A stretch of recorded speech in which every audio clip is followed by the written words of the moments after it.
Bonjour à tous les fans des pros de la souris et bienvenue dans cette nouvelle vidéo.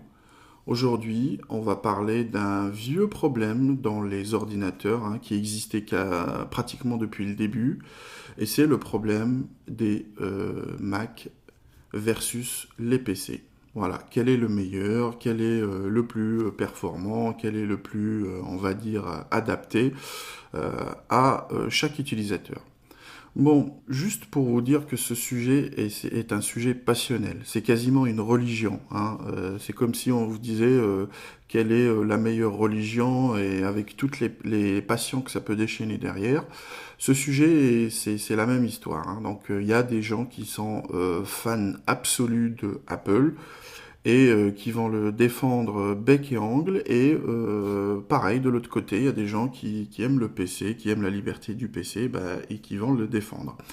Moi, ce que je veux vous donner dans cette vidéo, c'est que, en fait, je ne vais pas choisir à votre place, je ne vais pas vous dire quel est le meilleur ou le pire, je vais vous donner toutes les cartes en main. On va voir, on va faire ça en plusieurs parties. On va voir déjà la gamme des produits du Mac.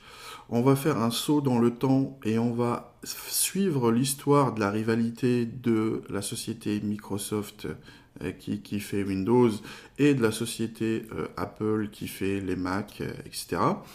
Et puis, enfin, à la fin, je vais essayer de vous donner des points positifs, des points négatifs de chaque école.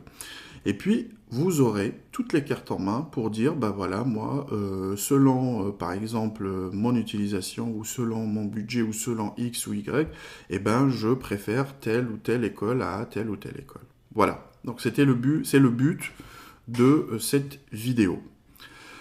Juste avant que j'oublie, il y a beaucoup de gens, il y a pas mal de gens qui m'ont écrit sur le site, donc je vous remercie beaucoup.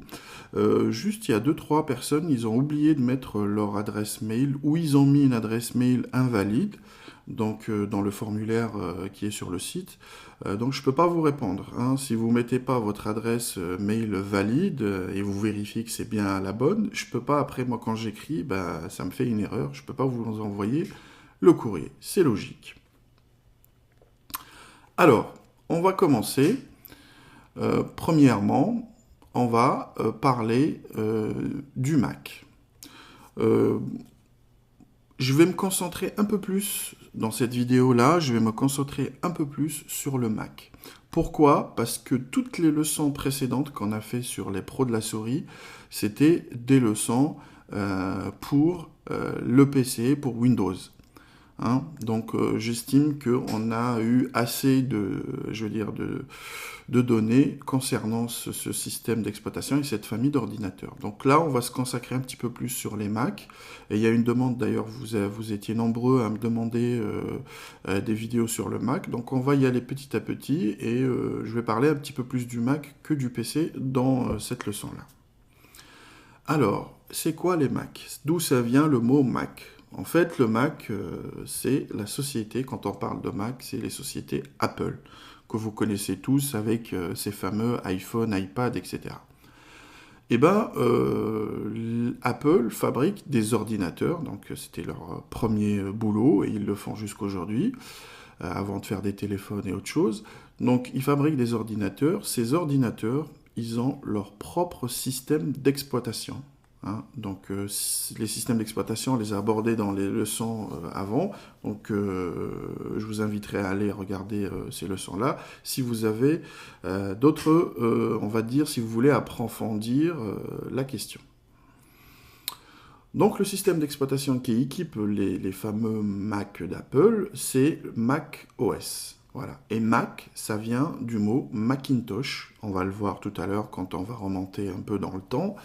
Macintosh, c'est un ordinateur au milieu des années 80 qui a été lancé par la société Apple. Voilà. La version actuelle, la dernière version du système d'exploitation de Mac, c'est la version Mac OS X Lion des montagnes. Donc dans cette dernière version, si vous achetez un ordinateur Apple, vous aurez cette version du système d'exploitation. Maintenant, les Mac, c'est quoi? C'est les ordinateurs, comme on l'a dit, c'est le diminutif des Macintosh. Et on va commencer par le plus petit, hein, en termes de volume, et on va aller jusqu'à aller au plus grand. Alors le plus petit, c'est le Mac Mini.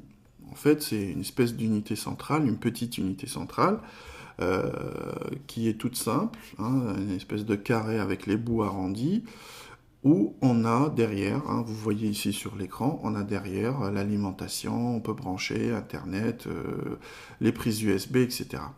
Et on peut l'utiliser comme un ordinateur. Bien sûr, il faut rajouter à ça, il faut rajouter un écran, il faut rajouter un clavier, il faut rajouter une souris, il faut rajouter tous les périphériques qui sont à côté. Voilà. Donc ça, c'est le Mac Mini. Ensuite, on a le MacBook Air, hein, c'est la solution, c'est le portable, ultra portable, on va dire, de Apple, qui est super fin. À sa sortie, à l'époque, quand il était sorti, c'était quasiment l'ordinateur le plus fin au monde. Voilà, donc ça, c'est pour les gens un peu nomades qui cherchent un ordinateur d'appoint pour se déplacer, pour travailler ailleurs. Ensuite, on a des portables un peu plus costauds, c'est les MacBook Pro, hein, et le dernier, le MacBook Pro avec l'écran Retina qui sont sortis. En fait, c'est les ordinateurs portables d'Apple. Le prix, il est exorbitant. Moi, je trouve que le prix de ces ordinateurs, hein, celui avec l'écran Retina qui est sorti dernièrement, 3 000 € pour un portable, franchement, voilà, c'est un peu poussé, quoi. On en parlera de l'aspect financier, hein, ne vous inquiétez pas. Ensuite, on a ce qu'on appelle les ordinateurs de bureau ou les ordinateurs fixes. On a le iMac. Hein. Le iMac, c'est voilà, l'ordinateur tout en un. Hein. Tout est intégré derrière l'écran, ici. Hein, vous avez derrière l'écran, vous avez tous les composants. Et puis, vous avez le clavier, la souris et l'écran. Voilà. Donc ça, c'est idéal sur un bureau. Il n'y a pas de fil, il y a un seul fil, hein, parce que la souris, elle est sans fil, et le clavier aussi. Il y a un seul fil, c'est le fil de l'alimentation électrique. Donc ça fait, c'est très joli, c'est finition aluminium, etc. Donc on voit bien la touche Apple. Et puis on a les mastodontes, hein, on a les Mac Pro, pardon. Les Mac Pro, c'est une espèce d'unité centrale taillée entre guillemets pour les professionnels, pour ceux qui ont besoin de consommer beaucoup de ressources ou qui veulent faire un serveur ou autre chose. Le problème avec ces Mac Pro, c'est qu'ils sont bien, hein, c'est du bon matos, le design il est pas mal non plus. Le problème aussi, c'est le prix. Hein. Donc, si vous voulez vous faire une petite idée, allez sur le site de Apple, voir un peu les prix de ces produits-là, et vous allez voir que c'est exorbitant. Donc voilà, toute la famille, elle est là. Hein, on part du plus petit jusqu'au plus grand. Je parle bien des ordinateurs. Hein. Je ne parle pas des tablettes et des téléphones, ça, je le mets de côté pour l'instant. Alors, donc voilà. De l'autre côté, on a la même chose dans le monde PC. Et dans le monde PC, donc c'est ce qu'on va voir là, on a Microsoft qui est le maître. C'est-à-dire, Microsoft fournit son logiciel, son système d'exploitation qui est Windows. Hein. Aujourd'hui, on utilise la version 7. Bientôt, il va y avoir la version 8 qui va sortir. Hein. Je vous ferai des vidéos dessus.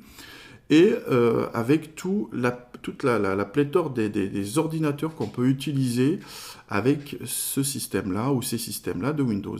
Hein, à l'unité centrale, on parle des tours, comme on dit, aux ultra-portables, aux portables, au format mini, etc. Tous ces systèmes-là, chacun a son fabricant, hein, il y a plusieurs fabricants, mais tous fonctionnent avec le même système d'exploitation et ils sont compatibles avec ce système d'exploitation qui est Windows.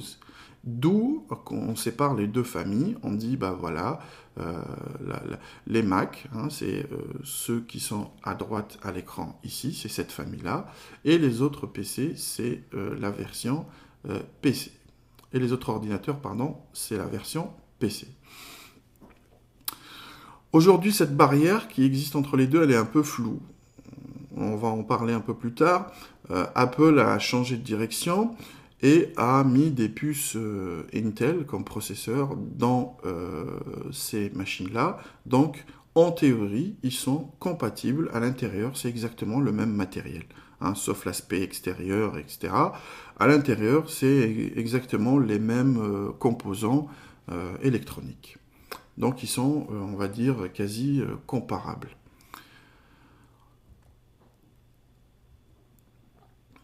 Alors, le Mac et le PC. Maintenant, on sait à peu près, on voit à peu près de quoi on parle, mais on veut choisir. Quel est le meilleur? Le PC ou le Mac? Qu'est-ce qui me correspond le plus, on va dire, hein, parce que quel est le meilleur, c'est une question ouverte. On va se recentrer sur nous-mêmes, on va dire, mais qu'est-ce qui me correspond le plus? Est-ce qu'il me faut un Mac ou il me faut un PC? Pour savoir ça, ben, on va faire un saut dans le temps, hein, on va faire un petit retour vers le futur. Donc attachez-vous ceinture, on va prendre la DeLorean et on va aller dans les années 60 et je vais vous raconter un peu l'histoire de cette rivalité Mac-PC et comment on y est arrivé jusqu'à aujourd'hui.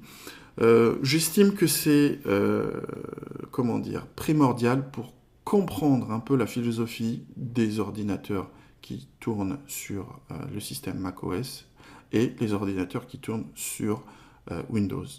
Voilà, donc, et puis ça nous fait un peu réviser les bases. Allez hop, on y va. Donc mon histoire va commencer dans les années 60 et je vais vous parler d'IBM.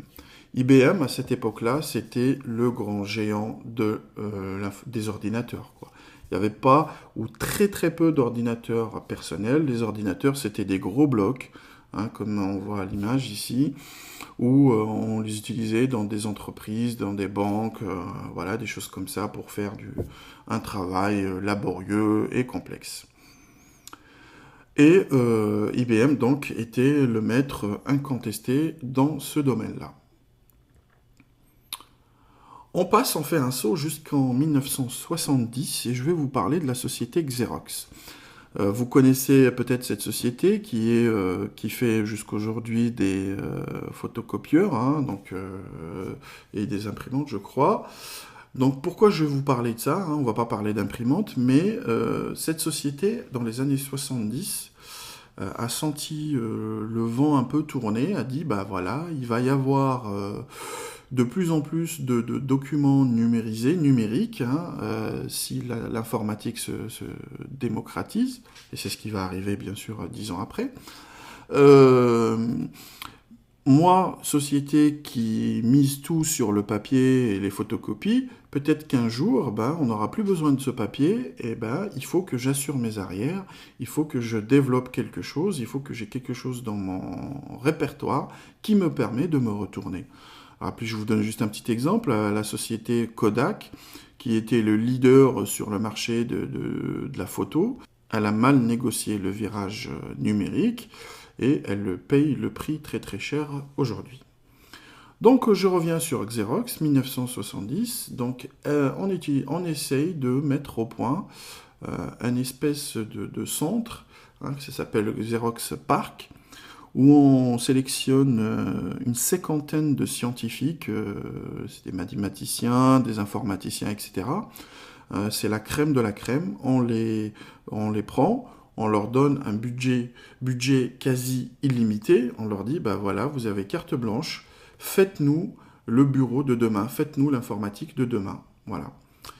Et donc ces gens-là, ils n'avaient pas de contraintes, il ne fallait pas qu'ils sortent un projet bien déterminé ou un délai à respecter, ils avaient carte blanche, ils devaient innover, trouver des solutions, voilà, laisser parler leur imagination. Et, chose fabuleuse, on a très, très peu de temps après, hein, l'interface graphique qui ressort. Hein, vous utilisez toujours aujourd'hui, jusqu'au jour d'aujourd'hui, vous utilisez les interfaces graphiques, que ce soit sur Mac ou sur PC. Avec votre souris, vous cliquez, vous manipulez des données, vous copiez, vous collez, vous supprimez, etc. Et là, c'est pareil. Donc, cette interface graphique a été imaginée et réalisée dans le parc, dans Xerox Park, là, et on voit bien que, voilà, on a les fenêtres avec les menus déroulants, etc. On peut faire plein de choses. Bien sûr, ce projet a été développé sur plusieurs années, hein, ils ne l'ont pas fait en une année. Petit à petit, ça a été perfectionné durant les 10 années qui vont suivre. Aussi, une deuxième avancée, ils ont créé l'Alto, donc le premier ordinateur. Il y a des ordinateurs avant l'Alto, hein, des ordinateurs individuels, je veux dire. Il y a eu après l'Alto. Mais là, je vous parle de l'Alto parce qu'on a abordé le cas de Xerox et pour comprendre un peu ce qu'a fait Xerox au monde informatique, le cadeau qu'a donné Xerox au monde informatique. Alors, le Alto, en fait, il utilisait l'interface graphique qu'on venait de voir, donc avec la première souris, hein, donc c'est véritablement le prototype même des ordinateurs modernes. Et aussi, dans le parc de Xerox, on a réussi à mettre les ordinateurs en réseau. Hein, en réseau, en Ethernet, donc on pouvait partager des dossiers, on pouvait imprimer, on pouvait s'échanger des messages, etc. Bon, ça je vous parle de Xerox, donc gardez ça en tête, il y a 3 choses qui ont été inventées, ou plusieurs choses qui ont été inventées, gardez l'interface graphique, hein, les PC avec la souris, etc., les réseaux, et puis la programmation orientée objet. C'est la base de la programmation récente aujourd'hui. Hein. Donc au lieu d'écrire des choses, on rentre, je l'expliquerai peut-être quand je parlerai de la programmation, un peu de la programmation orientée objet, et on rentrera dans le vif du sujet. Passons, donc là on est en 73, on va passer à 75. Et 75, c'est l'étincelle, on va dire, qui va faire émerger les sociétés qu'on connaît et qu'on aime ou qu'on déteste, comme Microsoft et Apple. Alors, en 75, on a un ordinateur personnel individuel qui a été commercialisé, qui s'appelle l'Altaïr. Donc cet Altaïr, c'est cette espèce de boîte grise et bleue, avec des interrupteurs ici, et des lampiotes en haut. En fait, il fallait être un grand bricoleur parce qu'on l'achetait en kit et on le montait soi-même avec le fer à souder et tout le matériel qui va avec. Et on pouvait faire des choses basiques avec cette machine-là, mais vraiment, c'était pas, il y avait rien quoi. C'était le prototype commercialisé et les gens le prenaient, le bidouillaient.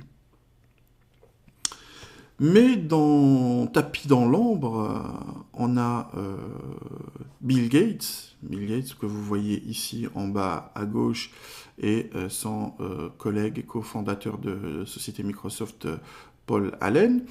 Donc ils attendaient cette révolution, ils attendaient que les premiers ordinateurs grand public sortaient, mais eux, leur but, c'était quoi? C'était de fabriquer des programmes pour ces ordinateurs-là.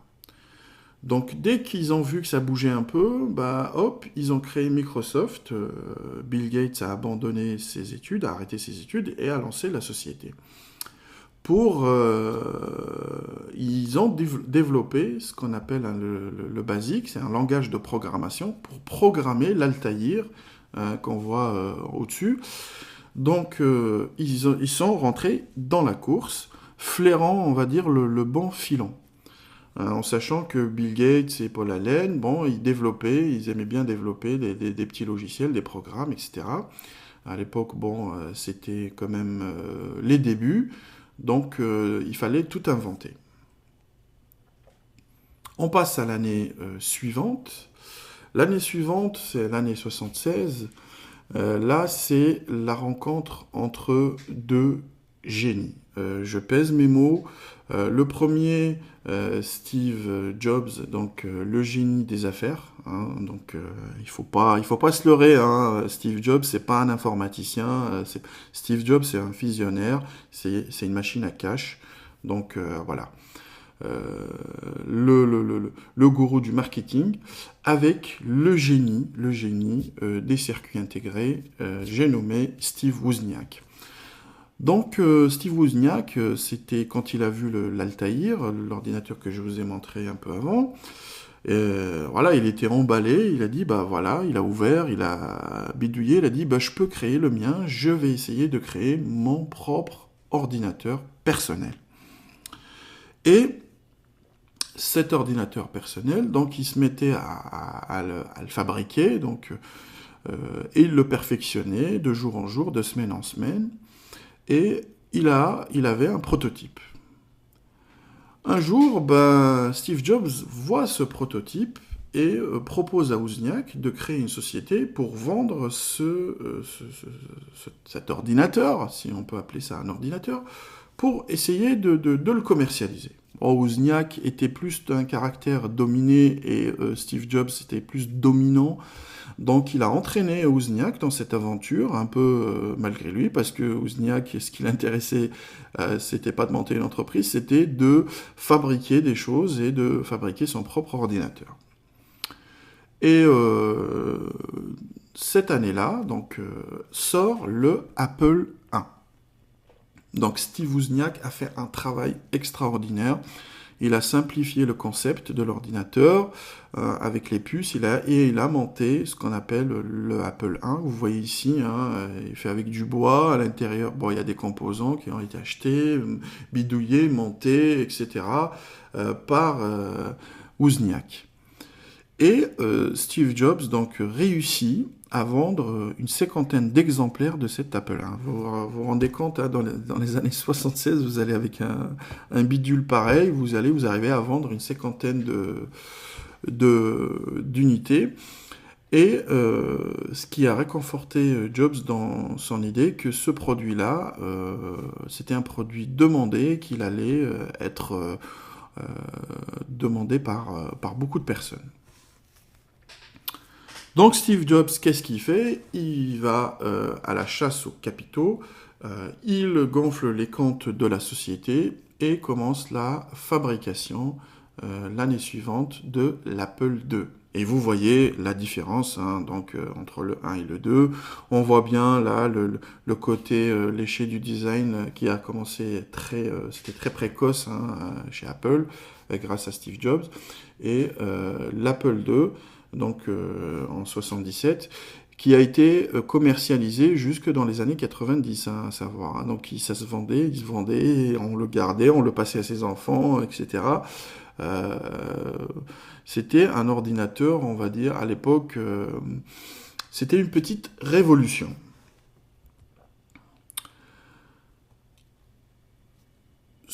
Je continue. Donc Steve Jobs, qu'est-ce qu'il fait? Bah, rend une visite, hein, dans le cadre d'une visite, voit chez Xerox, au parc de Xerox, et on lui montre toutes les innovations technologiques qui ont été créées dans le parc.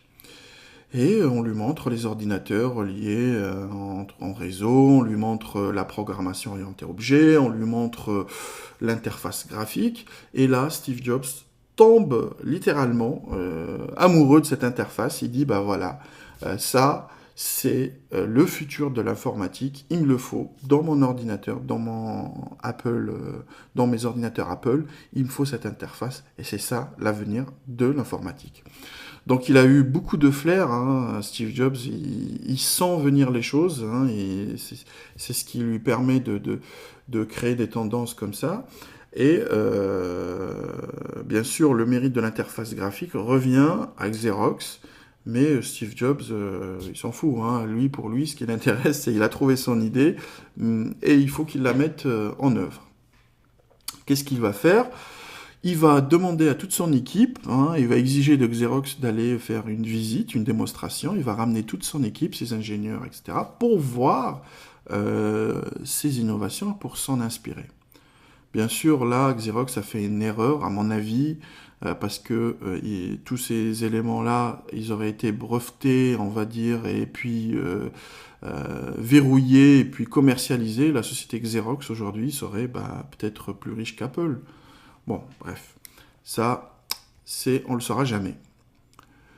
Alors, l'Apple II continue à se vendre bien, Et l'Apple II se vendait à des gens qui étaient passionnés par l'informatique, à des bidouilleurs, ce qu'on appelait les nerds, on les appelle toujours les nerds. Aujourd'hui, on dit geek, hein, les geeks, donc tout le monde aujourd'hui se revendique geek, alors qu'il y a 5 ans ou 7 ans en arrière, la quasi-totalité des gens ne savaient même pas ce que voulait dire ce mot. Bref, je ferme la parenthèse. Donc, les ordinateurs Apple II étaient destinés plutôt à ce public-là. Il fallait un logiciel, une application pour faire rentrer le Apple II dans le monde de l'entreprise, dans le monde professionnel. Et cette application, c'est l'application VisiCalc. Donc l'application VisiCalc, c'est un tableur. Hein, vous voyez ici, vous avez les colonnes, la colonne A, B, C, D, et vous avez les lignes 1, 2, 3, 4, 5, 6, 7, 8, etc. Et vous voyez que c'est exactement le même principe qu'on utilise dans les tableurs actuels, comme Excel. Il y a plusieurs leçons que j'ai fait sur Excel, c'est exactement la même chose. Et ce logiciel, donc VisiCalc, permettait de faire des calculs, permettait de faire des opérations très très rapidement et d'avoir les résultats très rapidement. Donc, l'ordinateur est rentré dans le monde professionnel et on commençait à le prendre au sérieux, l'Apple II, donc l'ordinateur personnel, hein, parce qu'il y avait déjà des ordinateurs, des gros ordinateurs dans les sociétés. Maintenant, c'est les ordinateurs personnels qui rentraient dans les sociétés. Tous les comptables, avec VisiCalc par exemple, ils pouvaient faire le travail d'une semaine en une journée. Parce qu'en modifiant un ou deux chiffres, tout se réorganisait, tout se était recalculé automatiquement. Alors, l'entrée de l'Apple II dans le monde professionnel, IBM, c'était son domaine, hein, le monde pro, les ordinateurs dans le monde professionnel, c'était son dada. Donc, voit le danger que représente Apple, hein, qui rentre dans ce marché et qui commence à prendre des parts. Et donc, IBM, qui a déjà créé aussi des ordinateurs avant, hein, les Apple, etc., mais c'était des ordinateurs, on va dire, qui n'ont pas bien marché pour soit des raisons software, soit des raisons hardware, soit ils étaient trop gros. Bon, il y avait toujours quelques soucis. Cela dit, ils n'ont pas créé leur propre personnel computer, leur PC. Donc, ils décident de rentrer dans la course dans les années 80. Et pour faire vite, parce qu'il faut sortir rapidement une machine pour contrer l'Apple II, ils décident de lancer leur PC. Là, on est en 81. Pour faire vite, ils prennent tous les composants dans le marché. C'est-à-dire les composants qui existent. Hein, les puces, etc. Tout ça, ils le prennent dans le marché. Donc les processeurs qu'ils vont utiliser, c'est les processeurs Intel, qui étaient utilisés à l'époque pour les feux rouges ou pour d'autres appareils. Donc ils rentraient dans les ordinateurs. Et ils utilisaient, bien sûr, dans l'ordinateur, il faut avoir un système d'exploitation. Donc ils se sont retournés vers Microsoft. Et aussi, il faut un langage de programmation pour développer les programmes qui vont tourner sur cette machine-là. Donc là aussi, ils se tournent vers Microsoft pour les fournir. Alors, qu'est-ce qui reste dans l'IBM, propriété d'IBM ? Eh bien, les pièces, on les trouve dans le marché, n'importe qui peut les acheter. Les logiciels, c'est la propriété de Microsoft, donc il peut les vendre à qui il veut. Il reste ce qu'on appelle le BIOS.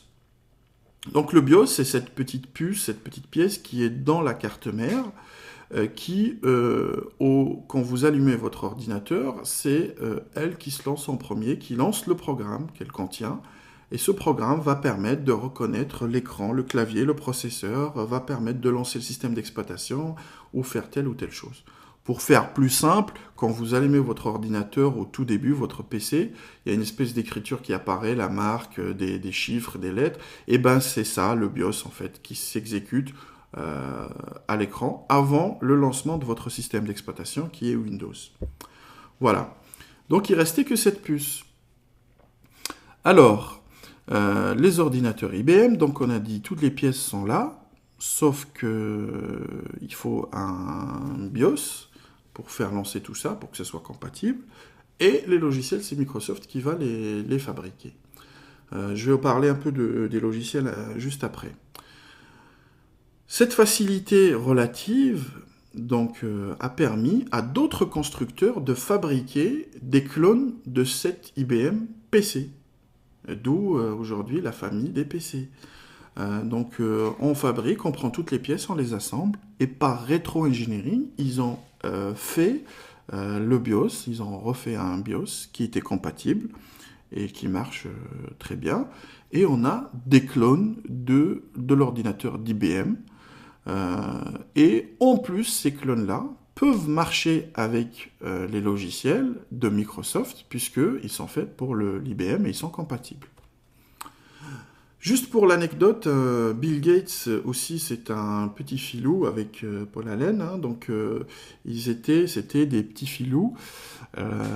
C'était la petite société face à IBM. IBM, comme je vous ai dit, c'était le mastodonte. C'est comme si aujourd'hui je parlais d'Apple, hein, c'est une société énorme, énorme, énorme, énorme.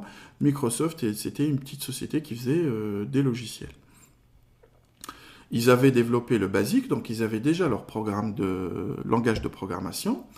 Ce qu'il leur manquait, il leur manquait un système d'exploitation. Donc IBM, ils sont venus, ils ont dit, bah voilà, nous on veut un langage de programmation, on veut un système d'exploitation. Microsoft avait déjà le langage BASIC, il restait à trouver un système d'exploitation. Bon, à l'époque, ils ont commencé à chercher un peu, et ils ont trouvé un système qui s'appelait le Kudos, et ils ont racheté ce système.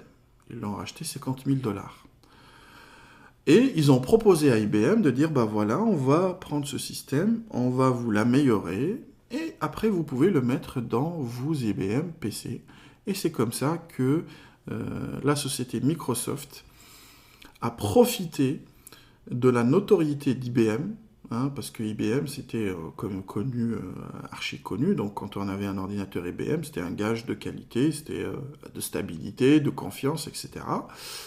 Et les gens ont commencé à acheter ces ordinateurs IBM, équipés de systèmes, au lieu que ce soit le Kudos, de MS-DOS, Microsoft DOS, Disk Operating System, donc voilà, le système d'exploitation, et avec le langage de programmation basique pour créer les programmes. Et il a eu un grand succès cet ordinateur parce qu'il y a beaucoup de gens qui ont développé des logiciels et des logiciels professionnels. Hein, il y avait des logiciels professionnels comme Lotus et d'autres, et on l'utilisait pour travailler. Donc ça a lancé l'ordinateur dans les entreprises. Entre-temps, Apple a un peu du plomb dans l'aile, essaye de sortir une version 3 en 82. Cette version 3, c'était un échec. Le problème, c'est que c'était, en fait, vous savez, il y a des ventilateurs dans les ordinateurs jusqu'aujourd'hui, sauf dans certains modèles où on a remplacé ça par un système de refroidissement à liquide. Les ventilateurs font du bruit. Et Jobs, il a dit, bah écoutez, c'est des ordinateurs qu'on va mettre dans des sociétés. Du matin au soir, l'ordinateur il tourne à côté de vous, il y a du bruit, donc on enlève, on met pas les ventilateurs. Sauf que ça crée une surchauffe à l'intérieur, ce qui abîme le matériel et a donné beaucoup de problèmes dans cet Apple III. Et c'était une des causes de son échec commercial. Alors, Steve Jobs, il est un peu chahuté, on va dire, par son conseil d'administration, et décide d'aller travailler sur un autre projet, le Macintosh. Et là, voilà, vous voyez toutes les pièces se mettent petit à petit en place. Le Macintosh, en 84, donc c'était l'ordinateur individuel, le premier avec une interface graphique et la souris. Donc commercialisé, hein. Bien sûr Xerox a fait ça 10 ans en avant. Donc ils ont créé, vous vous rappelez quand Steve Jobs a ramené ses équipes, donc ils ont développé pendant toutes ces années une interface graphique, et cette interface graphique, ils l'ont mis sur le Macintosh, et qui a eu un grand succès. Donc en association avec la société Adobe, Apple va lancer ce qu'on appelle la conception assistée par ordinateur, la CAO. Donc ça veut dire quoi la conception assistée par ordinateur? Tout ce que vous faites, les retouches d'images, le graphisme, les métiers d'imprimerie, etc. Toutes ces choses-là où on travaille avec l'ordinateur pour créer, pour concevoir des choses, c'est de la conception assistée par ordinateur. Et pourquoi le Macintosh brillait dans ce domaine-là? À l'époque, les imprimantes, il y avait beaucoup d'imprimantes matricielles, c'est les imprimantes qui sortent avec un chariot, qui font vite, comme ça, qui impriment en ligne.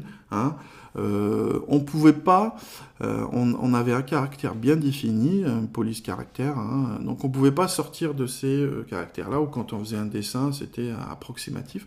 Avec l'impression laser et la technologie d'Adobe, donc on pouvait, tout ce qu'on voyait à l'écran, on pouvait l'imprimer en réel. Ce qui fait que on travaillait sur l'ordinateur et on appuyait sur l'imprimante pour sortir le travail. Et là, on voit le Macintosh s'est clairement placé dans une position favorable à la conception, au métier de la création. D'ailleurs, c'est toujours le cas jusqu'au jour d'aujourd'hui. Et on voit l'ADN, d'où ça vient.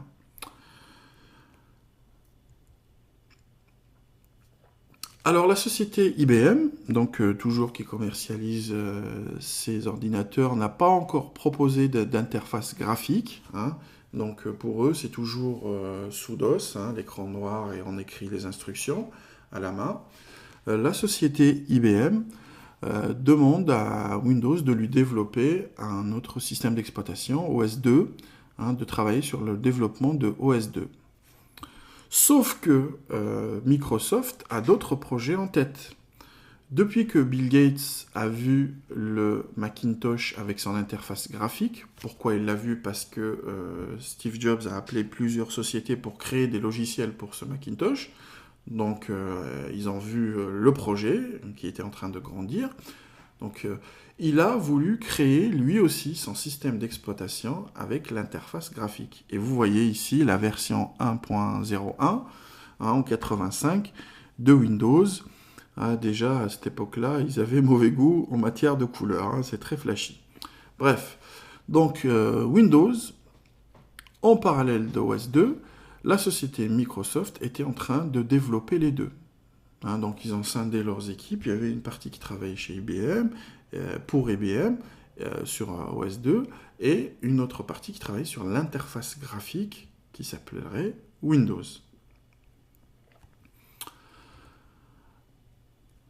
En 85, Steve Jobs quitte l'entreprise pour lancer une autre société qui s'appelle Next.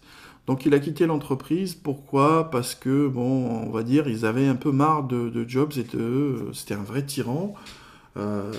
Il a un peu dépassé les bornes à cette époque-là, et le conseil d'administration, on va dire, lui a forcé la main pour qu'il quitte la société, pour la société Apple continue à vendre ses produits, mais sans Steve Jobs. Donc Steve Jobs, à partir, va créer la société Next. C'est une société qui va faire aussi des ordinateurs pour l'enseignement, pour les sociétés, etc. Qui va faire et le soft et le hard. Elle va faire les logiciels et le matériel.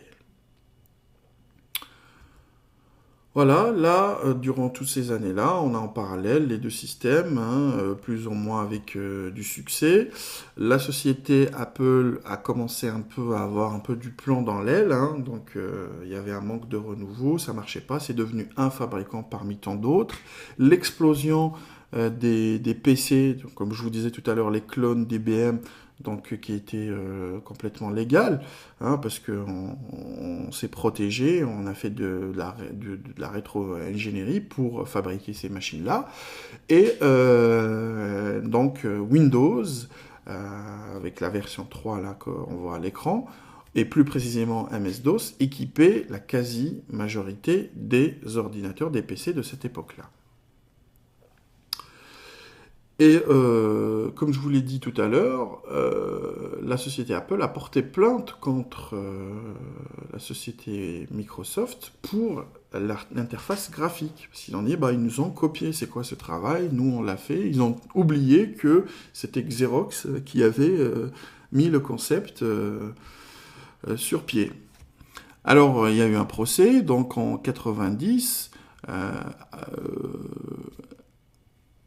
Microsoft gagne le procès contre Apple, et là, Bill Gates va prendre une décision très importante. Il va dire, voilà, maintenant, on peut vivre sans IBM, je vais larguer le projet OS2, et on va exclusivement se concentrer sur Windows.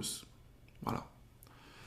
Et on voit bon, le système d'exploitation. Là, j'ai pris le 3.11, hein, c'est une version de 93, donc c'est une version qui va venir après, mais le 3.0, bah, ça a commencé dans les années 90. Ici, juste je vous montre un Apple des années 94 pour vous dire que à l'époque, tous les ordinateurs se ressemblaient plus ou moins. Hein, c'était des espèces de boîtiers avec des composants à l'intérieur, avec les mêmes couleurs à peu près. En 95, la suprématie de Windows qui écrase l'univers des PC avec 95% je crois du parc équipé par ce Windows 95, et c'était le premier système d'exploitation de Microsoft qui était entièrement, on va dire, graphique, avec l'interface graphique. Parce qu'avant, on installait le DOS, et au-dessus, on installait une couche qui était le Windows 3.11 par exemple, qui était la couche graphique qui se lançait à partir du DOS. Là, automatiquement, hein, on lance automatiquement, c'est un système d'exploitation autonome, le Windows 95. La société Apple se porte mal, elle manque de renouveau, elle a lancé plusieurs projets qui n'ont pas marché, donc ça commence à se gâter, à se dégrader. Et là, on a le retour du gourou de monsieur Steve Jobs à Apple, qui va redonner un nouveau souffle à cette société. Donc, pour qu'il réintègre la société Apple va racheter la société qui l'a créée, le Next, hein, en 96, pour 429 millions de dollars et 1,5 million d'actions Apple. Donc, puisque Jobs a vendu toutes ses actions quand il est parti d'Apple, là, il est rentré dans le capital, il a les actions et il a gonflé ses poches. On voit bien, même s'il est parti, il avait du mal à partir de la société Apple parce que c'était son bébé, c'était sa création avec Steve Wozniak. Il était très fier de revenir et de reprendre les rênes de la société. D'ailleurs, une grande partie des innovations technologiques, que ce soit dans le soft ou dans le hard, qui ont été développées dans la société Next, ont été injectés dans les ordinateurs Apple qui vont suivre. Donc voilà, 97, vous voyez bien les ordinateurs de l'époque, hein, c'était toujours un Power Macintosh G3, et on voit le génie de Steve Jobs qui sort dans le design, donc à contre-pied, mais total, je dirais. C'est aux antipodes des ordinateurs qui se faisaient à l'époque. Hein, c'est rond, hein, alors que tous les autres ordinateurs étaient carrés, c'est rond, c'est transparent, c'est coloré, c'est joyeux. Voilà, donc c'est vraiment le renouveau, et on voit bien que Steve Jobs a changé la politique de la société. On ne fabrique plus des ordinateurs, on fabrique des ordinateurs d'exception. Bon, c'est l'image, au moins l'image véhiculée. Hein. On voit aussi en 99 ce Power Mac 4G, hein, vous voyez bien le design, hein, même si c'est une tour, ça n'empêche pas de lui donner des formes, des galbés, des transparents, et puis c'est très agréable de poser un appareil comme ça sur son bureau. on n'a pas besoin de les cacher. Hein. Comme les PC, on a souvent tendance à les cacher en dessous des tables, en dessous des bureaux, etc. Ben là, on les montre, ça fait partie du bureau, c'est le design. On a aussi Internet dans cette époque qui se lance, hein, donc avec la bulle Internet qui va éclater vers les 2000, l'engouement, ça bouge un petit peu, et cette nouvelle technologie, donc il va y avoir de l'innovation. Hein, donc Windows XP sort en 2001, donc on passe à l'année 2001, donc il y a eu des versions de Windows avant qui étaient plus ou moins réussites.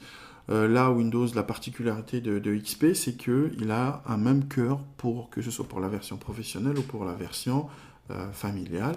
On a mis le même cœur. Bon, bien sûr, il est allégé un peu sur la version familiale, ce qui donne une grande stabilité à ce logiciel et qui a eu beaucoup de succès, surtout dans les entreprises ou même dans les foyers. Et jusqu'au jour d'aujourd'hui, on utilise Windows XP toujours. La société Microsoft aussi innove elle aussi. Hein. Le pari risqué de lancer une console de jeu, la Xbox, c'était pas un pari gagné d'avance, hein. C'était un vrai challenge pour la société Microsoft et je trouve qu'ils se sont pas mal débrouillés.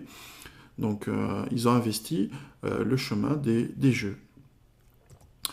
La société Apple, Steve Jobs nous sort des produits, ce n'est pas des ordinateurs, c'est des baladeurs, c'est l'iPod, la sortie de l'iPod. Bien sûr, là, c'est toute la gamme, hein, c'est pas les modèles de 2001, mais le modèle de 2001, c'était un baladeur de musique, et je trouve le génie de Steve Jobs à cette époque-là, c'était de réinventer un nouveau business model. Hein, c'est-à-dire on gagne de l'argent en vendant des produits, mais on va gagner encore en vendant d'autres produits dans ce même produit. C'est-à-dire, je vous vends par exemple un iPod, vous écoutez votre musique, et cet iPod va vous servir à acheter cette musique. Donc, il rapproche, on va dire en quelque sorte, le magasin, il vous le met dans votre appareil. Et c'est ça le coup de génie. Donc on gagne de l'argent en vendant l'appareil, et on gagne de l'argent en vendant de la musique qu'on va écouter sur cet appareil. Et là, on a iTunes. Donc, malgré que j'aime pas iTunes, hein, je trouve que c'est vraiment une usine à gaz.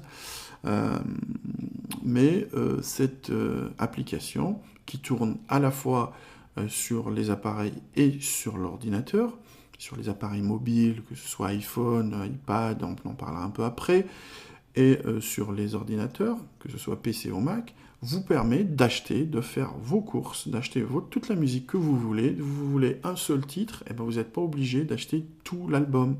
Vous achetez votre musique, vous la mettez sur votre baladeur et le tour est joué.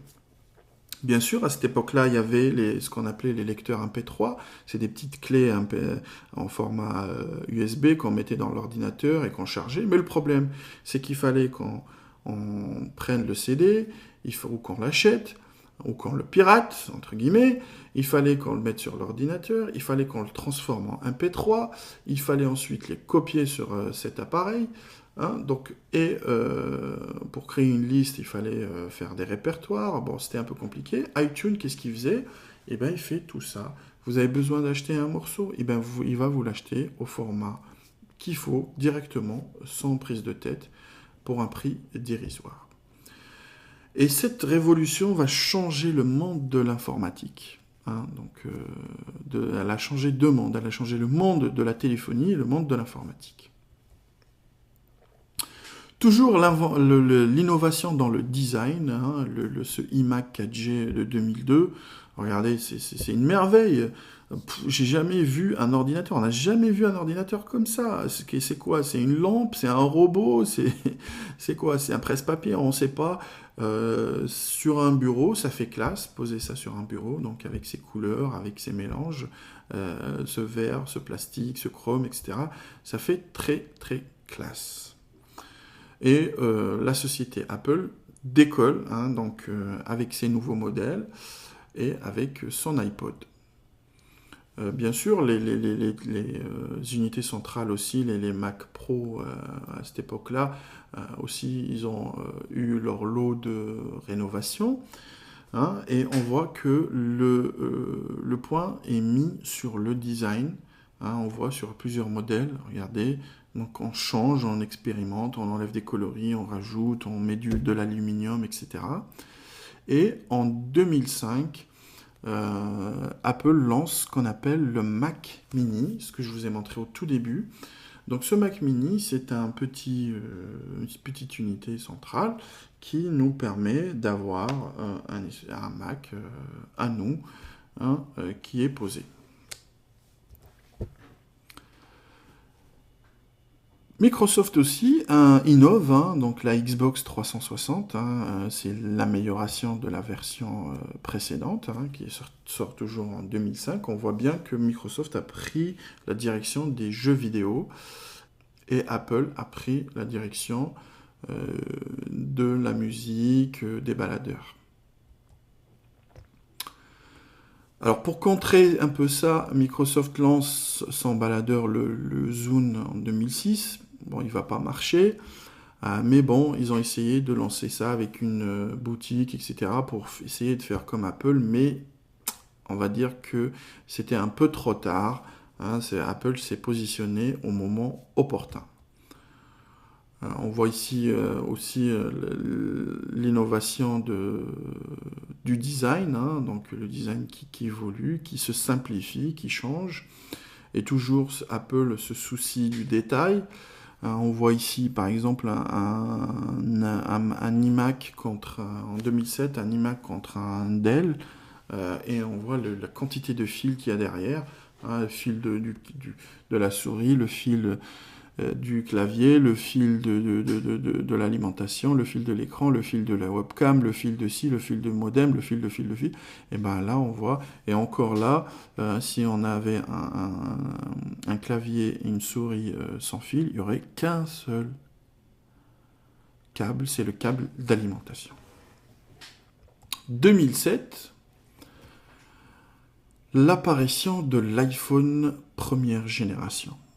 Donc, la stratégie de Steve Jobs, elle est redoutable. Il a mis dans la main des gens des baladeurs. Donc, les gens, ils aiment beaucoup la musique. Donc, il leur a mis dans la main des baladeurs. Et grâce à ces baladeurs, on peut acheter et gérer sa musique. Donc, ils ont pris goût. Par contre, tout le monde n'a pas un baladeur. Hein, tout le monde n'écoute pas de la musique. Mais la majorité des personnes ont un téléphone. Donc, qu'est-ce qu'il va faire? Il va faire un portage, il va importer son baladeur, son iPod, et il va l'intégrer dans un téléphone. Et ce téléphone s'appellera l'iPhone.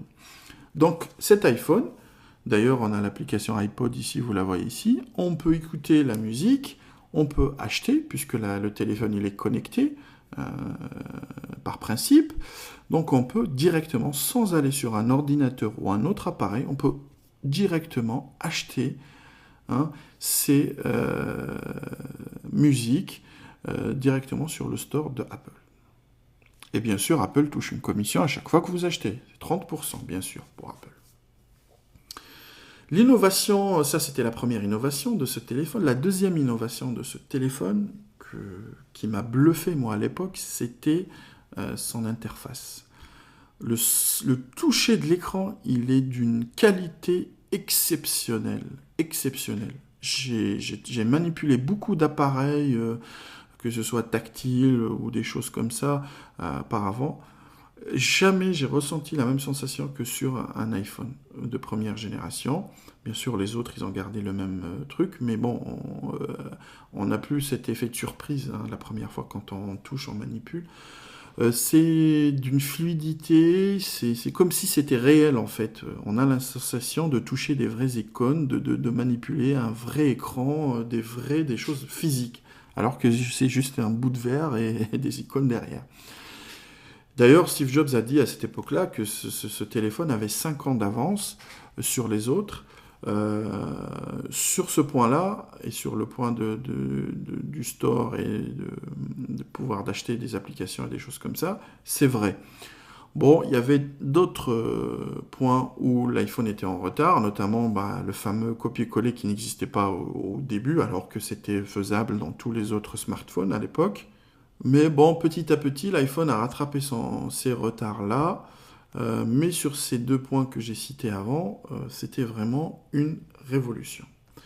Et on pousse le bouchon plus loin. Au lieu que ce soit seulement de la musique sur iTunes, ben on lance l'App Store, c'est des applications. Au lieu que Apple paye des gens pour développer des applications, ensuite elle les met dans ses téléphones, non.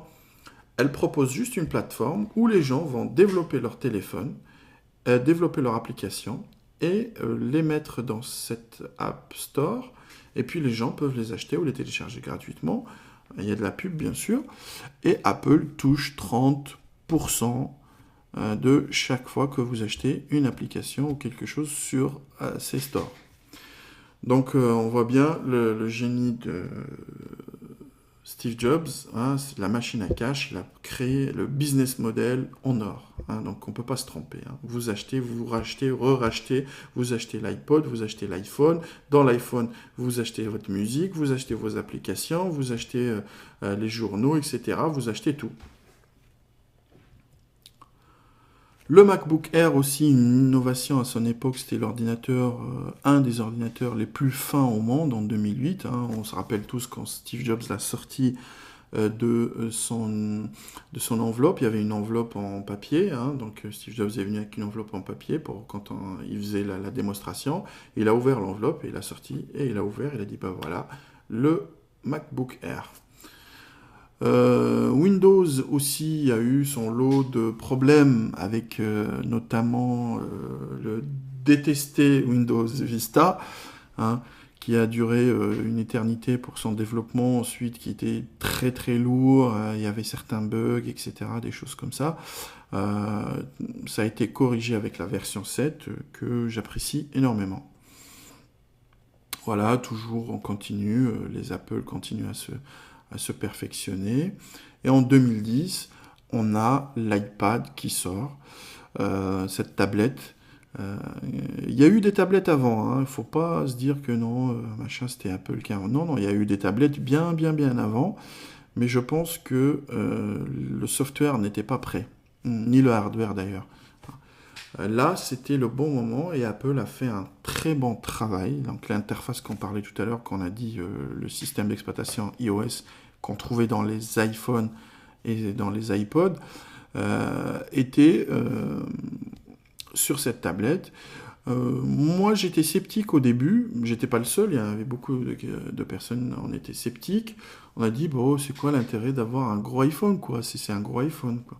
Je peux faire tout ce que je fais sur mon iPhone, mais je vous dis, la magie des produits Apple, c'est quand vous commencez à les toucher et à les utiliser, que vous vous rendez compte que c'est très agréable. Et par exemple, moi, l'iPad, je l'utilise tous les jours. Certes, ça ne remplace pas un ordinateur, et je l'utilise quasiment tous les jours, et j'en suis vraiment satisfait. Donc l'échec en 2011 du Zune de Microsoft, donc elle arrête sa fabrication et ils vont l'intégrer dans les téléphones qui vont tourner avec Windows en fait. Voilà. Ils vont intégrer le software. Voilà, les iMac de 2011, hein, on voit très épuré, très élégant. D'ici quelque peu, on va avoir le lancement de Windows 8. Donc la particularité de cette version, c'est qu'elle pourrait s'exécuter sur des tablettes et sur des PC. C'est-à-dire que ce serait une seule version qui engloberait tous ces devices, que ce soit les ordinateurs ou les tablettes ou les téléphones. Et le fameux MacBook Pro avec l'écran Retina qui est sorti dernièrement et qui coûte un bras, hein, 3000 €. Donc voilà sur l'histoire du PC et du Mac, et on voit bien qu'il y a eu des bas et des hauts pour chaque société, que ce soit la société Apple ou la société Microsoft. Donc ils ont eu des hauts et des bas, et que l'innovation était toujours donner l'avantage à une société sur une autre. On a vu aussi que dès les premiers temps, l'ADN des Mac était plus orienté vers la conception, vers le graphisme, vers des choses comme ça. et les PC étaient plus orientés vers le travail en entreprise, vers, on va dire, la comptabilité, vers les logiciels un peu professionnels, et ce qui a fait une divergence totale. Aussi, il y a une divergence qu'on verra après au niveau du design du matériel.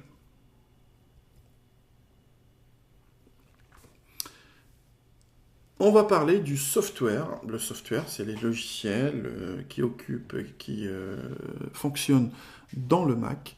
Et comme je vous ai dit au début, on va se concentrer un petit peu plus sur les Mac parce qu'on ne les a pas abordés comme les PC auparavant dans des autres leçons. Alors, une des armes des Mac, c'est la suite iLife. Donc la suite iLife, donc qui est fournie quand vous achetez n'importe quel Mac. Donc on vous donne cette suite. Elle se compose de 3 logiciels. Le premier, il s'appelle iPhoto.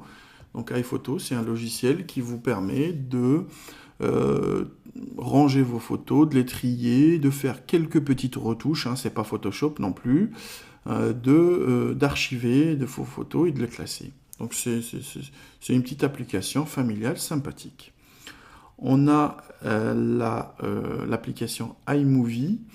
Donc l'application iMovie, elle est très très intéressante. C'est une application qui vous permet, c'est un programme qui vous permet de faire du montage, qualité quasi professionnelle, bon, faut pas exagérer non plus, mais qui vous permet de faire du montage, mais d'une façon très intuitive. Donc c'est très simple, c'est très facile, n'importe qui peut faire du montage avec ça.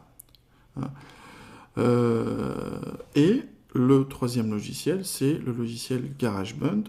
Donc le logiciel GarageBand qui s'occupe de tout ce qui est audio. Donc que ce soit les sons, la musique. On peut même apprendre à jouer d'un instrument avec GarageBand. On peut faire même un podcast audio, on peut retoucher du son, on peut faire du mixage, on peut faire beaucoup de choses. C'est un logiciel très très très très très complet et très intéressant. Et ces 3 logiciels sont fournis gratuitement, j'allais dire, puisque vous payez très cher votre appareil, sont fournis, on va dire, avec votre Mac. Ça, c'est la suite iLife. Donc, il y a l'équivalent d'Office, de la suite Microsoft Office pour les PC. Il y a son équivalent Mac. Et son alter ego Apple, c'est la suite iWork. La suite iWork se compose elle aussi de 3 logiciels. Le premier, c'est Pages. Donc Pages, c'est un logiciel de traitement de texte. C'est l'équivalent du Word. Donc vous voyez là à l'écran. Voilà, donc c'est un traitement de texte où on peut faire des choses très sympathiques. Il y a des modèles très très intéressants. On peut même faire des choses de qualité professionnelle. Et je trouve que c'est ça qui fait la différence un peu avec le monde PC, c'est un peu austère en fait. Alors que là c'est très convivial et on peut faire des choses très très belles. Certes, Pages n'a pas toutes les fonctionnalités de Word, donc voilà, si vous utilisez Word d'une façon plus intensive, on verra, il y a d'autres solutions. On a Numbers. Numbers, c'est quoi? C'est l'équivalent d'Excel, donc un tableur. Un tableur, bien sûr, qui est plus léger que Excel, mais qu'on peut faire des graphiques, on peut faire des formules, on peut faire tout le travail simple, entre guillemets, on peut le faire sans grand problème. Et puis, il y a Keynote, mon logiciel préféré sur le Mac. Keynote, c'est l'équivalent de PowerPoint. Donc, c'est un logiciel qui vous permet de faire des présentations. Et je vais au-delà des présentations. C'est un logiciel qui vous permet de faire du dessin, quoi. Quand j'ai une maquette d'un site internet à faire, je la fais sur Keynote. Par exemple, là, vous êtes en train de regarder cette vidéo. Toutes ces animations, ce numéro-là a été fait avec Keynote. Donc vous voyez bien que c'est des logiciels qui sont vraiment pas mal du tout. Donc la suite iWork, elle est payante, elle n'est pas chère, je ne sais plus combien elle vaut. moins de 100 euros, dans 70 euros je crois, ou un truc comme ça, je sais plus. Mais donc elle est assez abordable. Et avec ces 3 logiciels, on peut faire beaucoup de choses. Mais le Mac reste toujours pour les professionnels, hein. On a par exemple, ici j'ai pris juste un exemple, il y a plein d'applications pro, hein, vraiment pro. J'ai pris Final Cut Pro version 10. Et vous voyez bien, là c'est pour faire du montage. Et là on peut faire du montage professionnel, hein. Là on peut monter quasiment un film. Donc hein, vous voyez bien. Et que tout est fait d'une manière très intuitive. Il y a la version d'avant, cette version a été un peu chahutée, hein, par les professionnels. Parce que bon, ils trouvaient plus leurs repères. Moi je trouve que c'est une très bonne version. J'apprécie beaucoup. Et la version précédente, hein, donc, qui est toujours utilisée par certains professionnels, elle demandait beaucoup d'apprentissage par rapport à celle-ci. On a, comme je vous ai dit tout à l'heure, on a les versions Office, hein, donc c'est la société Microsoft qui développe, hein, qui a d'ailleurs commencé à développer Office, je crois, pour Apple avant même de le développer pour l'univers PC. Et voilà, avec les logiciels qu'on connaît tous, Word, Excel et PowerPoint. Et on a tout l'univers Adobe, hein, avec les Photoshop, les After Effects et Illustrator, etc. Donc on a toutes ces applications aussi qui sont compatibles pour le Mac, qu'on peut utiliser. L'interface est quasiment la même. Pour Word, Excel et PowerPoint, l'interface est modifiée, c'est l'interface Apple. J'allais dire que, à la limite, moi je préfère plus Office sur la version Mac que sur la version PC. Mais bon, on peut faire quasiment le même travail. 99,9% peut faire le même travail. Donc le Mac n'a pas à rougir de ces logiciels, hein, même s'ils ne sont pas aussi nombreux que ceux du PC. On peut faire beaucoup de choses. Et j'allais dire, dans certains domaines, notamment dans les montages, le domaine de l'imprimerie, ou le domaine de l'audiovisuel, ou des choses comme, ou de la musique, le Mac est plus adapté. Pourquoi? Parce que les outils qui sont sur le Mac sont plus, j'allais dire, optimisés pour ce job-là, pour ce travail-là. Voilà, donc vous gagnez du temps, un peu de temps. Donc pour l'univers PC, voilà, là on va pas faire la liste des logiciels qu'il y a sur PC. La majorité des programmes sont compatibles avec Windows. Bon, il y a certains qui sont développés pour le Mac exclusivement, ou pour d'autres systèmes d'exploitation comme Linux ou etc. Mais la quasi-totalité des programmes sont compatibles avec Windows. Donc on peut faire tout ce qu'on peut faire avec un Mac, on peut le faire avec un PC. Voilà.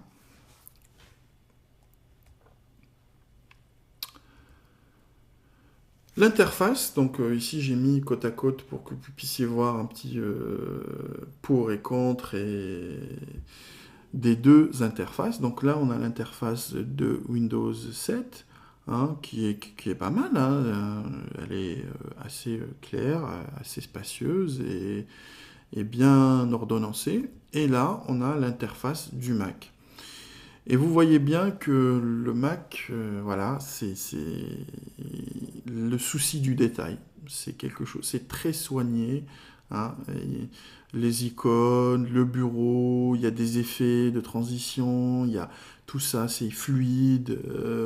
C'est très agréable quand on est sur Mac de l'utiliser. Et on sent comment dire, on sent que ça a été fait que c'est un produit de qualité. Voilà. Chose qu'on ressent de plus en plus dans les versions de Windows, mais avant c'était un peu en deçà, voilà, niveau graphique.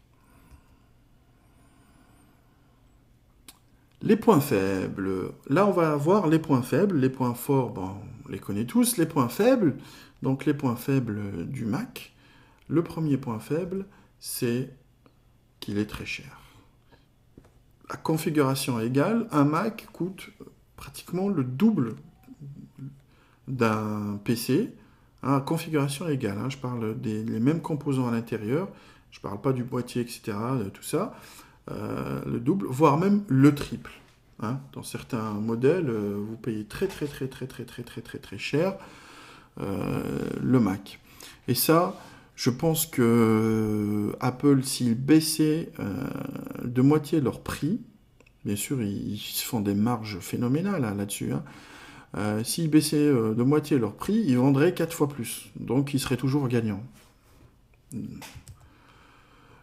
Le deuxième problème avec les Mac, bon, certes que le design se paye, hein, donc c'est super compliqué à modifier quelque chose à l'intérieur, à accéder à l'intérieur, les vis sont cachées, il faut une ventouse par exemple sur ces iMac pour enlever la vitre, pour accéder derrière, pour aller bidouiller, changer des choses. On a aussi le manque d'évolutivité, donc quand on veut changer par exemple une carte graphique ou c'est quasiment ce parcours du combattant. Il n'y a que les barrettes mémoire qu'on peut changer relativement facilement avec deux vis et puis vous voyez ici il y a une fente en dessous. On ouvre, on enlève les deux vis et puis on peut rajouter, enlever des barrettes. Ça aussi c'est un point de faiblesse pour les Mac. Le choix. Donc quand on va aller sur le site de Apple pour voir ce qu'il en est, vous allez voir que vous avez le choix entre par exemple deux cartes graphiques, c'est tout, ou le choix entre deux tailles d'écran, ou le choix entre deux processeurs, c'est tout. Donc on ne peut pas monter la machine qu'on souhaite. Hein. Et dès qu'on commence à rajouter des options, bah, le prix, on passe à la caisse. Hein. Un autre point faible du Mac, c'est que le Mac n'est pas un grand joueur. Hein, les hardcore gamers vont plutôt prendre un PC qu'ils vont monter soi-même ou un PC gamer qu'ils vont acheter dans le commerce. Mais le Mac, malgré que ça s'est amélioré, il y a certains éditeurs qui sortent leurs jeux pour le Mac. Si vous aimez un peu les jeux de stratégie, des choses comme ça, bon, vous pouvez trouver quelques jeux. Mais si vous êtes un fanatique de FPS et que vous voulez jouer bien comme il faut, ça risque de poser un petit problème. Un autre souci aussi sur les Mac, c'est que les cartes graphiques et les jeux sont optimisés pour le système Windows. Donc même s'ils sont, on va dire, rendus, il y a un portage sur Mac, les performances du même jeu, même si on a le même matériel, vont être moindres. C'est-à-dire que les gens qui ont développé ne tirent pas toute la puissance du Mac, qui ont développé le jeu, bien sûr. Il y en a d'autres, hein, on peut les citer, mais bon, on va dire grosso modo, on va garder ces défauts-là. Pour le PC, le premier inconvénient du PC, c'est les virus, les vers, les microbes, les barres rouges qui tournent à gauche, à droite, qui rentrent et qui sortent dans notre ordinateur. Alors ça ne veut pas dire que le PC il est moins protégé que le Mac. Ça veut seulement dire que les gens qui fabriquent les virus, là, les gens malveillants, ciblent les PC. Pourquoi ? Parce que la majorité des ordinateurs, c'est des PC. Et si demain, par exemple, le Mac devenait la référence, il y aura autant, voire plus de virus ou des logiciels malveillants pour le Mac. Il y a aussi un truc très important, c'est que il y a les Mac, ils peuvent véhiculer certains virus sans être infectés. Et un virus, on peut transférer un fichier. Ce fichier, il est infecté. Sur le Mac, ça ne fait rien. Et puis quand on le renvoie à quelqu'un qui a un PC, là, le virus s'active. L'autre point faible des PC, c'est le design. Donc, malgré les récentes améliorations, les constructeurs sont un peu bougés pour nous faire des produits de qualité, mais on a toujours l'image austère du PC avec la couleur qui est moche, avec les formes carrées, et voilà, c'est un peu l'image que véhicule le PC. Toujours on est dans l'image, donc les PC, grâce à une campagne médiatique menée dans les années 90 et 2000, donc les Mac ont ringardisé, on va dire, les PC. Vous voyez bien cette pub-là qui est très connue, et c'est une série de pubs qui représente ici un Mac et ici un PC. En fait, c'est les deux personnes, ils viennent, ils se présentent comme Mac et comme PC. Et on voit le premier, il est cool, décontracté, jeune, sûr de lui, branché, etc. Et le deuxième, bon, c'est le cadre coincé avec son costard ringard qui est mal dans sa peau, qui bug, etc. Et c'est marrant, hein, les pubs à voir, je vous conseille d'aller les voir sur Internet.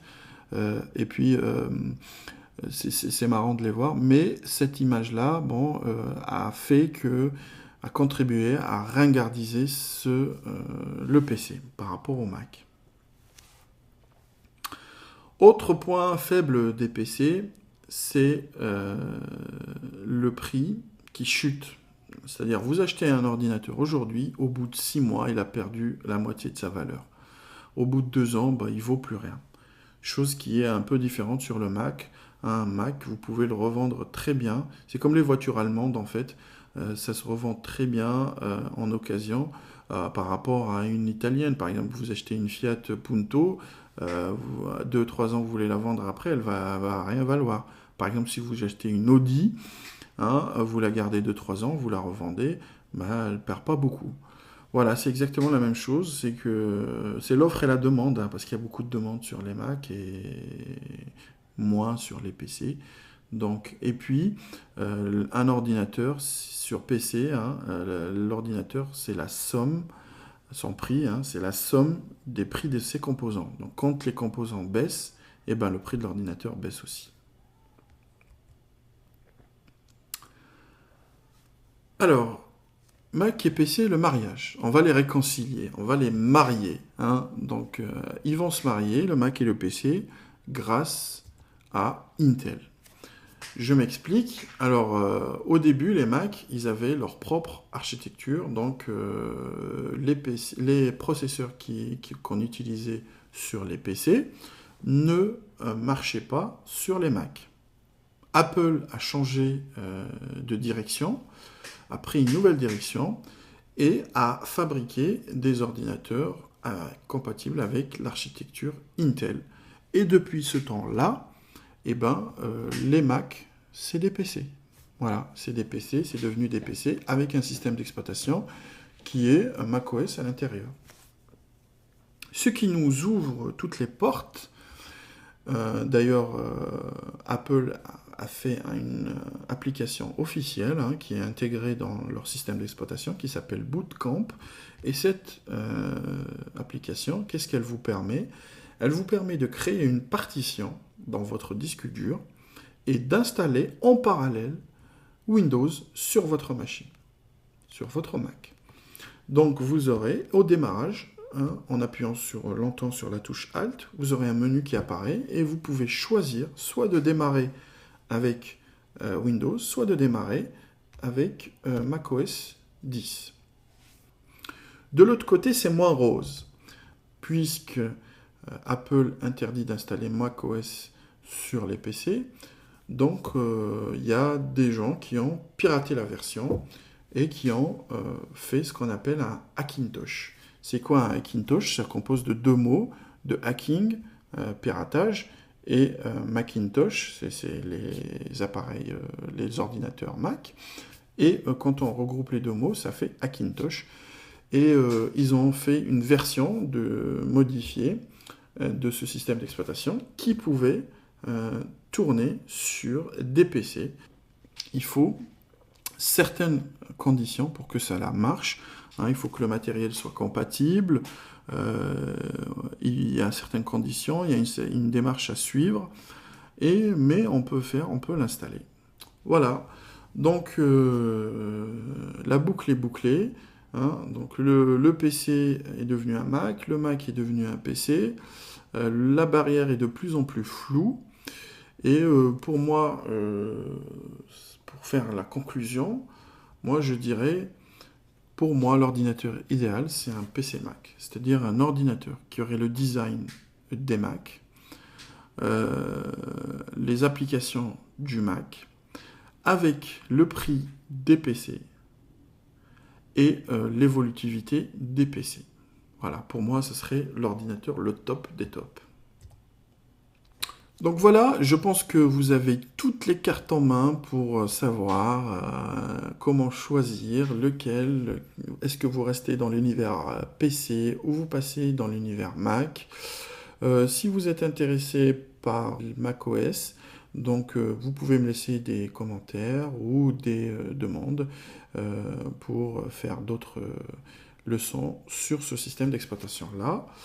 Voilà, j'espère que cette leçon vous a plu et je vous dis à bientôt. N'oubliez pas d'aller faire un tour sur notre site pour voir plus de vidéos, nous laisser des commentaires et je vous dis à bientôt.